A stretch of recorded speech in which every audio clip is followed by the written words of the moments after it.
What is up, YouTube? It's your boy, The Walk 71, replaced with a 4, and I'm here with another WWE pay-per-view review. Now, last week, we had SummerSlam. This week, we have WWE Payback. Yeah, basically SummerSlam Part 2. But, overall, for the most part, this wasn't a bad show. WWE seems to be continuing their streak of not having completely awful pay-per-views like in the past, so that's pretty good. I think the last time WWE had a Payback pay-per-view, I think that was Roman and Braun in the main event when where Roman, or not Roman, where Braun literally tried to kill Roman, and I think that was also the same pay-per-view that had Bray and Randy, and like I think it was called the House of Horror matches or something like that. Yeah, terrible. It was a horror. It was a horror. I'll tell you that. And then it's just funny that the main event is Braun and Roman and the Fiend. So that's funny. But let's get into it. So there was a pre-show match between the Riot Squad, which is just Liv Morgan and Ruby Riot, versus the Iconics in a tag team match. They've pretty much been in a feud with the Iconics for a good minute on TV, while also trying to reestablish the Riot Squad as a team, because, certain people was feeling like, they weren't, what's the word I'm looking for? I don't know. I don't even feel like explaining this storyline. See, I'm stuttering. I'm really trying to get out what I'm trying to say. I wouldn't say I don't care about this feud, because the more women's wrestling that's featured, the better, in terms of them having multiple storylines instead of just like one main storyline with whoever the world champion is. So I gotta commend them for that. But I've been invested in this feud because I really have heat with the Iconics, where I just don't want them on my television screen. So I really tried to avoid this match, but I heard it was pretty good. The Riot Squad ended up winning, so that's pretty good. And I don't know if this was a number one contendership match, but this will put them in title contention. And I'm okay with it, with the Riot Squad winning, if this is leading to a number one contendership or something. Mainly because it's finally going to give Liv Morgan something to do. I feel like for years, Liv Morgan has literally been trying to prove herself as a single star. And she literally has the look, in my opinion. She can go in the ring for the most part. She can have a good match with almost anybody. She had a match with Charlotte, and it was just a regular TV match, and it was actually a pretty interesting match to watch. So I know she's really been trying to get herself over, and it seems like WWE doesn't know what to do with Ruby Riot when she's in the best. Well, not now because they're baby faces, but when she was a heel, that was the best version of her, because I felt like she's one of those wrestlers that has to be a heel. Because when she was in NXT, she was a baby face. You're I won't say anti-hero, but your baby face that's different. So that's their gimmick, is that they're different because they have tattoos. But then when they turned heel, or when they showed up as heel, it just worked perfectly for her. But it seemed like they didn't know what to do. They gave her a title match with Ronda, and then they just had Ronda squash her on pay-per-view. I think she had a title match with Charlotte when they were on SmackDown, and that was actually a pretty good match. So I'm just glad that they're finally using more people, which I guess that's what this COVID era has done. It's kind of forced WWE to push people that they probably won't normally push when they were back, in the arenas and stadiums and stuff. So it was interesting. But the right people won, so that was that. We opened up the pay-per-view with a championship match, the United States Championship, Apollo Crews versus Bobby Lashley, with my boy Bobby Lashley going over. It was I want to say basic, because I want to give them their credit. They did do stuff in this match. You had Bobby Lashley pretty much be Bobby Lashley and dominate Apollo Crews. Eventually, Apollo Crews came back. There was one part where he hit Bobby Lashley with two German suplexes. Within one of them, Bobby Lashley did the fighting warrior, where he just took the bump and got back up and started yelling. And then he took the moonsault from Apollo Crews for a near fall. Then it looks as though Apollo Crews is about to go up for the frog splash. He connects, but only for a 2 count. But then Bobby Lashley catches my man slipping, picks him up in the air, and slams him, and then puts the full Nelson, and Apollo Crews taps out. So we have a new United States champion. Once again, Bobby Lashley is the U.S. champion. I think the last time he was champion was like his first run in the company. So that was like early 2000s, I believe. Don't know the year to be exact. But if I'm going to make a guess, I say about 2006 when he was U.S. champion. We'll just make that guess. No, it's good though, because the Hurt Business has really, in my opinion, has really been one of the most interesting things on Raw, because they've brought my attention to Raw Underground when I have no type of interest for that. They actually bring my attention towards it, and then I just love that they got MVP to make a faction and to be able to just use more black wrestlers on TV. It's great. I love the Hurt Business. And now they have a legit championship. I don't care about the 24/7 championship, because Shelton Benjamin seems to get that title like every other week on Raw. Now they got a legit championship. It's great. The right person was supposed to win that. If somebody from the Hurt Business was supposed to beat Apollo Crews, it has to be Lashley. Plus, I feel like since Lashley started hanging with MVP, he's became a better performer overall.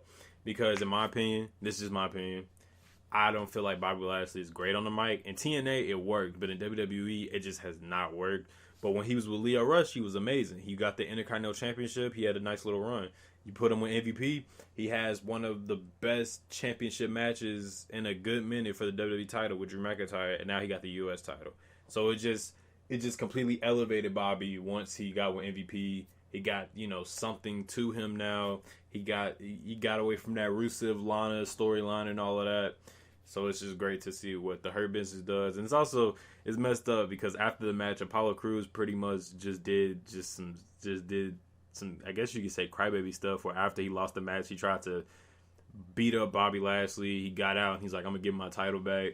And it's just messed up because, like, my man's Apollo Crews finally got on pay-per-view, like on the actual pay-per-view for a title match, for a U.S. title match, and he lost it on actual pay-per-view because ever since he's been the champ, he's defended the title on all of the pre-shows, from Backlash to, what was after Backlash? What pay-per-view was after Backlash? Oh, Extreme Rules, SummerSlam, but then he ended up on the pay-per-view and then he lost the title. So I guess that was the purpose of it being on the pay-per-view. Anyways, though, congrats to Bobby, new U.S. champion. Very interested to see where this goes. After that, we get a one-on-one match between Big E and Sheamus. The whole thing about this is that they're trying to build Big E to give him his singles run, basically. Because, Xavier Woods is still hurt. Kofi Kingston is out with a storyline injury. So, ironically enough, we all have been clamoring for a Big E push, too. So, now he's pretty much been getting a single push. I guess his feud with Sheamus started on SmackDown. I ain't really been paying attention to that in particular. And they had a pretty, cool standard TV match. Sheamus worked on Big E's leg. They, hit all their spots in the match. I mean, nothing crazy. You know what I'm saying? Sheamus did like a springboard shoulder tackle. That was interesting. He just launched himself at Big E. Big E pretty much sold the leg when he was trying to do stuff. He did his comeback, did a bunch of German suplexes, tried to go for the splash. I don't believe he connected. Sheamus pretty much did Sheamus stuff. He had like a running knee for a near fall. He was about to go for the bro kick, but Big E somehow reversed it into a power bomb and then hit the big ending and won the match. So that was interesting. The right person won the match. I really would not feel comfortable if Sheamus just won the match when all of the stories, it seems, is that they're trying to push Big E as a star. So he pretty much had to win his match. If he didn't win the match, that would just kind of defeat the purpose of trying to push him. And I think this is the part of Sheamus' career where he's just kind of he's just having his matches. If he got to put somebody over, he'll put somebody over. If not, he's just going to continue to do him. The match was cool, standard TV match on pay-per-view. I mean, the right person won, so I can't complain too much. After that, we got another one-on-one match. King Corbin versus Matt Riddle. This storyline has pretty much been building ever since Matt Riddle got to SmackDown a few months ago? I guess so. Whenever he debuted on the main roster on SmackDown. Before the match, there was a segment where Matt Riddle was being interviewed, and I guess they mentioned a tweet Corbin said where, Matt Riddle is not a good husband or a good whatever at home, basically bringing up like his real life problems and stuff that I really don't even want to go into detail because I don't know why they brought that up for a storyline when that's just gonna lead to people digging and looking for all that allegations he got against him once again. But I don't even want to talk about it. It's been talked about for too long. Look, the match itself was like, I'm not even gonna lie, it was one of the most forgettable matches on the card, and it's probably because Baron Corbin was in it. It's not throwing a shot, it's just the facts. Okay, I'm sorry. Baron Corbin is good at getting people to boo him, but when it comes to wrestling, he does 2 cool moves, and that's it. The Deep Six and the End of Days. He only hit the Deep Six in this match. That was cool. And pretty much for the most part, he was just beating up on Matt Riddle, and then Matt Riddle had to pretty much work from the bottom. Eventually came back with some penalty kicks. It was absolutely nothing. He climbed to the top rope after, getting advantage of Corbin and did like a twisting senton and won the match. It was whatever. To say I cared about this match is an understatement because really, when it came to Corbin, you already know what to expect with his matches. If you can get him a high-profile wrestler, you might get a high-profile match. But if not, you just gonna be sitting there with your hands on your face, and you're just like, when will this be over? Riddle, on the other hand, I just have not had interest in him ever since all that info came out. I just kind of been looking at him differently, and whatnot. So I really haven't been invested in Matt Riddle like I probably would have. But I mean, it is what it is. The match itself wasn't great, so it's not like it was anything to write home about. But it is what it is. After that match, we ended up getting one of the matches I did enjoy. We had the WWE Women's Tag Team Title match. Nia Jax and Shayna Baszler going up against the champions, Sasha Banks and Bayley. Now, last pay-per-view, Sasha Banks lost the women's title to Asuka. This pay-per-view, they lost the tag team titles to Nia Jax and Shayna Baszler. The match was great, though. I enjoyed it. This is like, for me, when the pay-per-view started to really pick up its momentum, it was like these last few matches. It was a really good match. I enjoyed it. I liked when Bayley and Sasha did a elbow drop into a frog splash combo on Nia Jax for a near fall. I thought that was pretty dope to see that because I just like seeing high flying style of wrestling. That was enjoyable. Shayna Baszler doing Shayna Baszler stuff, just hitting people with running knees into that's on the ropes. That was pretty cool. Nia Jax does Nia Jax stuff where she just throws people around. They worked on her leg during the match, so they tried to, build up the hot tag with Shayna. And I enjoyed the ending of this match as well. The ending of this match was perfect. You got to give it the perfect sign because it was great. So basically, Shayna Baszler put Sasha Banks in some type of a leg hold with her foot. I don't know what it's called, but it's like some type of move. It's like what you do before doing a Muda lock, where you lock the person's leg. So when you move back, if I'm being correct, and you move back, and you're standing on your head, and then she did that to Sasha's leg, and then she put Bayley in the careful to clutch. After Sasha pretty much was trying to get her out of it the first time, she put Bayley in that, and then eventually she took Sasha's arm and made Sasha choke out Bayley as well, and then eventually Bayley tapped out. So Shayna Baszler and Nia Jax win the women's tag team champions. I actually like stuff like this. I didn't like how they did it on TV, because they pretty much had these two fighting, and then just out of nowhere, they look at Sasha and Bayley and just go to try to attack them, and then they just become a tag team all of a sudden. But they still hate each other. Like these oddball tag teams, like Team Hell No, Owen Hart and Yokozuna, different stuff like that. No, that one I think.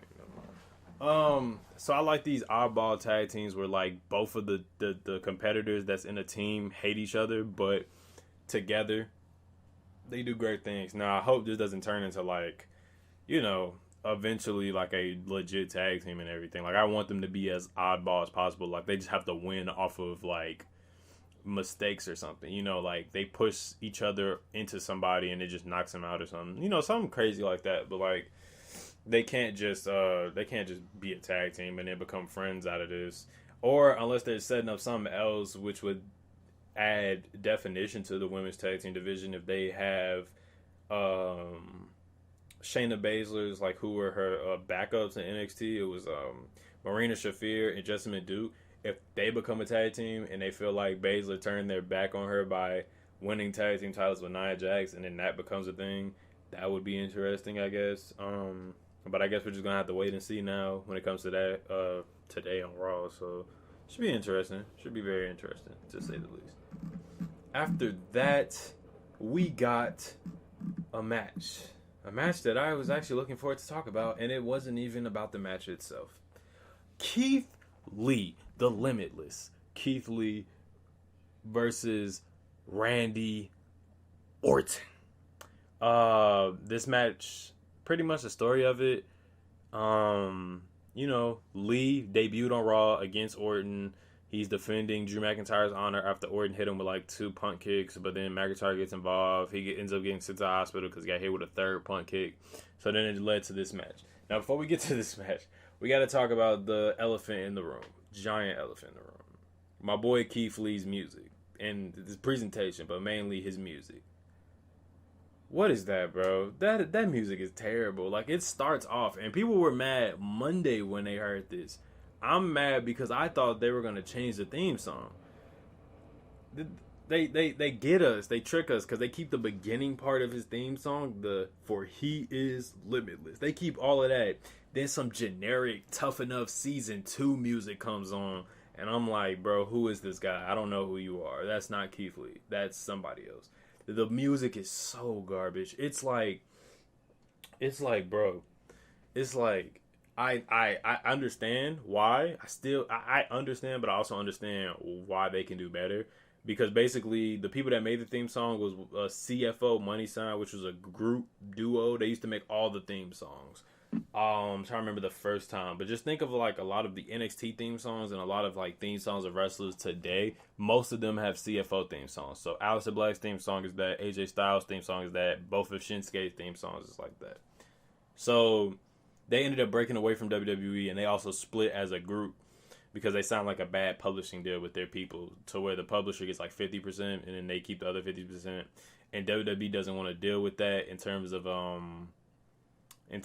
like the music, so they have like a whole new team doing the music. So they've been asking wrestlers to get rid of their CFO theme song, and I guess Keith Lee agreed to it, which I don't know why he did that.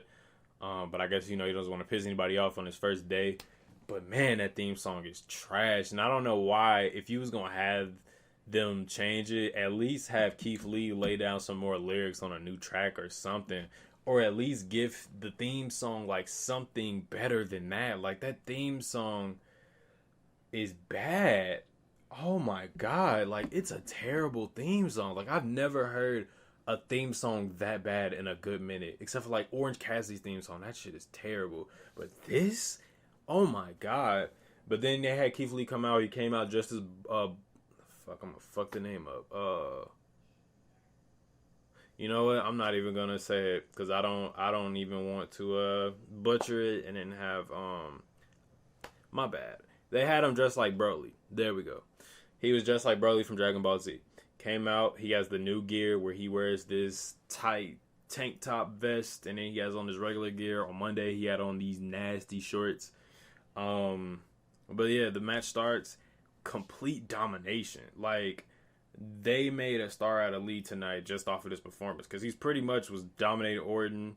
Eventually, Orton catch up on one of Lee's mistakes, does some stuff. There was actually a cool point where Orton gets hit with the pounce and he just flies out of the ring. I thought that was cool. Then Orton tries to go for an RKO, but Lee counters it into a spirit bomb and wins the match. The match was only like, I think it was like close to like, it had to be less than 10 minutes. It went quick, but it did the right thing. It put Keith Lee over.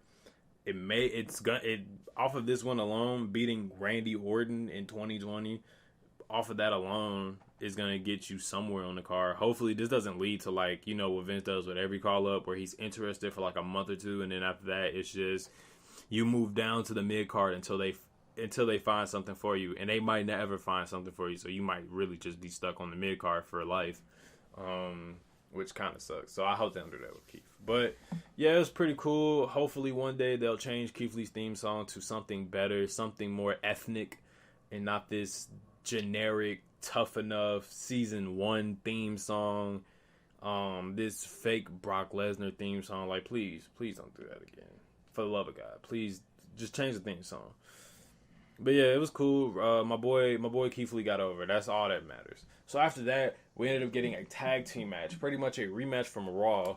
Rey Mysterio and Dominic Mysterio. I should have just said Rey and Dominic Mysterio versus Seth Rollins and Murphy. Don't call him Buddy.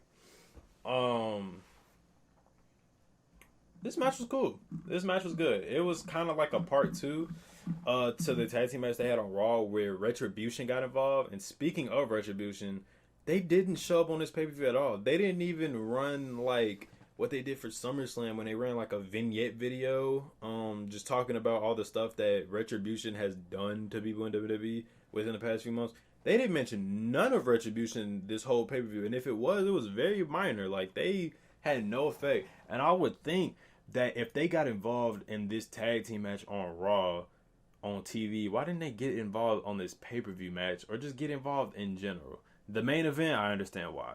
But like any other match, they could have, got involved at some point. But, I don't book the shows. Bruce Pritchard does, and he's doing a very terrible job at that. Yeah, the match was fun, though. I enjoyed it. Dominic was out here going crazy, doing springboard arm drags. I wasn't expecting him to do that on his, third match. That was crazy. Seth Rollins and Rey Mysterio going at it. They're supposed to have, a one-on-one match on Raw. Hopefully this is, the last of this feud so I can stop seeing Seth Rollins constantly putting Rey Mysterio's eye in that stairs corner. It's not like it's sickening to watch. It's just y'all didn't show this so many times.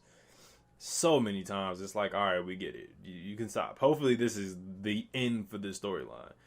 I guess they can't just let the heel be on top. They gotta have Rey Mysterio win today because I can't see no other way of that match going unless Retribution gets involved again. But yeah, the match overall, it was great. I'm not about to go, move for move because it's a tag team match, so a lot of stuff is going on in this match. What else? I'm trying to think of just highlights mainly.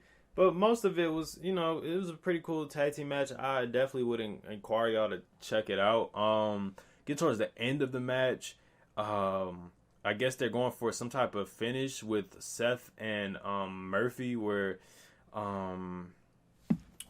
Rey Mysterio's in a powerbomb position. They took out Dominic somehow, and he was going to throw him into the buckle bomb, and then Murphy was going to connect with the insecurity kick. It's a move the Young Bucks does all the time, but I guess they just took it without thinking we weren't going to notice.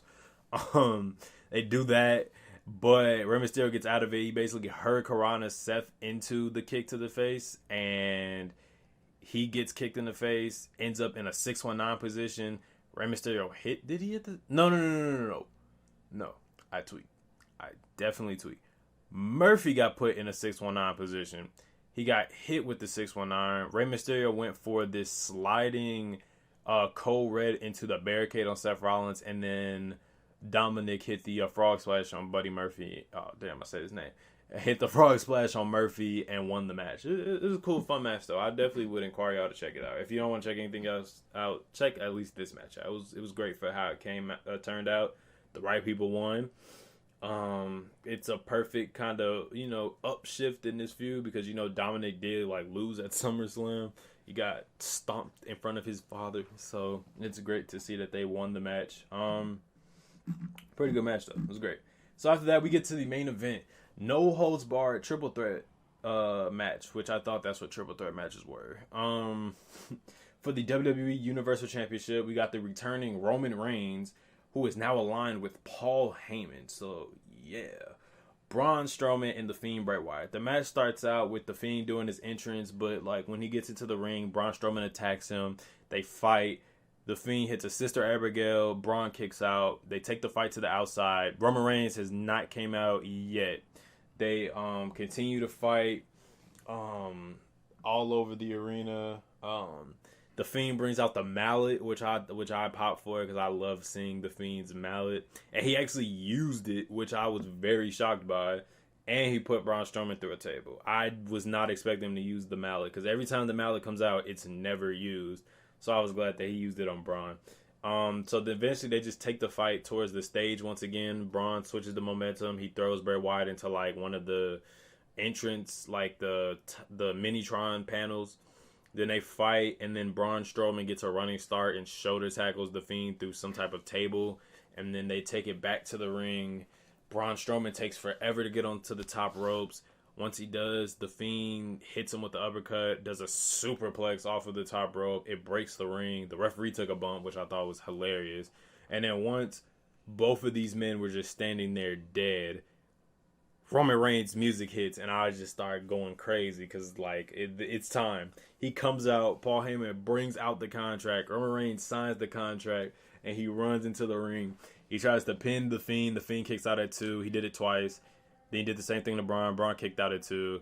And then I think he hit Braun with the chairs twice, and Braun kicked out. Then the Fiend tried to hit the mandible claw, but Roman kicked him in the nuts, which honestly, the Fiend is not supposed to be human, so that wasn't supposed to affect him. He ends up falling off of the ring. And then Roman hits Braun. He didn't even do the ooh-ah, so I already know this is the full heel turn. And he straight up speared Braun Strowman, and Braun took the pin, which was pretty much his purpose in this match, was to take the pin. I mean, he's not that important anymore. I don't think Braun was ever important. He just got put in positions because of other stuff. Like, let's be real. If Roman Reigns never withdrew from the Performance Center from like WWE for those months he was gone because, you know, Corona and shit, Braun Strowman would have either been in the Battle Royal or he would have been in some type of meaningless match at Mania. But because he took the spot, he took the title from Goldberg, he was champ. And I'm pretty sure that's going to be the only time Braun Strowman will ever be the top champ, because I just feel like they have assassinated this man's character for so much. But this match also did show Alexa Bliss, who was supposed to be, I thought, a very huge part of the Braun and Fiend stuff, but she didn't show up at SummerSlam, but she did show up here. She got a braid now. I don't know. But let's talk about Roman, because a lot of people were upset. I personally wasn't upset because I knew this was going to happen. It was either going to go two ways for me. It was going to go what happened on TV, but what I thought was going to happen was Braun and The Fiend was just going to have a match. The Fiend wins and retains the title, and then Roman comes out and says, nah, I don't want to win my match in triple threat. I want to face you. And then they like build up to a match, and then that way Roman can beat The Fiend, because I don't see The Fiend beating Roman. But I guess this will work better. That way Roman doesn't win the title off of The Fiend. He just already has the title. And that way, like, this could be one of the losses in The Fiend's like career where like he can lose and he'll be straight, because at least they didn't take a title off of him, even though they just did that tonight. He literally held the fucking title for like a week. But yeah, I enjoyed it. I mean, Roman came out. He just got a whole different demeanor. He told the referee to count. He said, "Count, bitch." I was like, oh yeah, I love this Roman. This is great. And then putting him with Paul Heyman, who is like one of the most despised people on the roster just because of who he's associated with, because, you know, Brock Lesnar. So now Roman Reigns is in that position. He got his own locker room. He came out with the music, the Shield music. I thought it was going to change, but I'm like, that's even better, because that's going to make people hate you more if you continue to do what they don't want you to do. Because everybody wants him to come out with new gear, new music. But if he comes out with the same old gear and the same music, I'll be laughing, because that's going to make people hate him even more. He came out, he wrestled in a t-shirt and in the pants, and he just won a whole world championship that way. It was great. It was a great ending, great build-up, great, like, everything. I don't know why people were complaining. I saw, like, JD from NY, but, like, you know. I just got blocked by one of his fans, because I had said, why does he still have an audience? Because the man was literally complaining about Roman basically cashing in his Money in the Bank without having Money in the Bank. But he was advertised for the match. He was booked for the match. They built this with him in the match, so it's not a surprise that he showed up in the match. This has happened multiple times in pro wrestling, where a third competitor shows up later in the match and tries to win that way. It's what heels do, but, you know, whatever. It was cool though. I enjoyed it. I I enjoyed this Roman. I guess we'll get the official heel turn, but we pretty much know what it is. He's heel. If you're with Paul Heyman in 2020, you're heel. And then the way he won the title was definitely heelish. So I guess we'll have the official heel turn. And I'm actually interested to see how this Fiend and Roman feud is gonna go. Now that they did put Roman in the heel spot and put the Fiend in the babyface spot, this should be interesting to see. Very interesting. But overall, Payback wasn't bad. It could have been much worse. That's the best way to look at WWE pay-per-views when they're not like terrible. It could have been much worse. We could have had Backlash 2018 on our hands, but we didn't. So it was cool. Yeah. So that was it. Overall, you know what to do. Like, comment, favorite, subscribe. Do what you do to. Oh my God, I keep messing up my own thing. Do what you do to support me, whether it be on YouTube, Twitch when I actually start getting consistent, and wherever else I go when it comes to this media stuff, because I have other stuff I want to plan. It's just, you know, a matter of getting it together, which is probably on me. But when I know and when everything gets released, you all will know. Anyway, guys, know what to do. I think I just said it, but I'll say it again. Like, comment, favorite, subscribe. Wash your hands. Black Lives Matter. RIP to the King, Chadwick Boseman. That's a GOAT right there. We lost an icon. Chadwick forever. Anyway, guys, I'm out. Peace.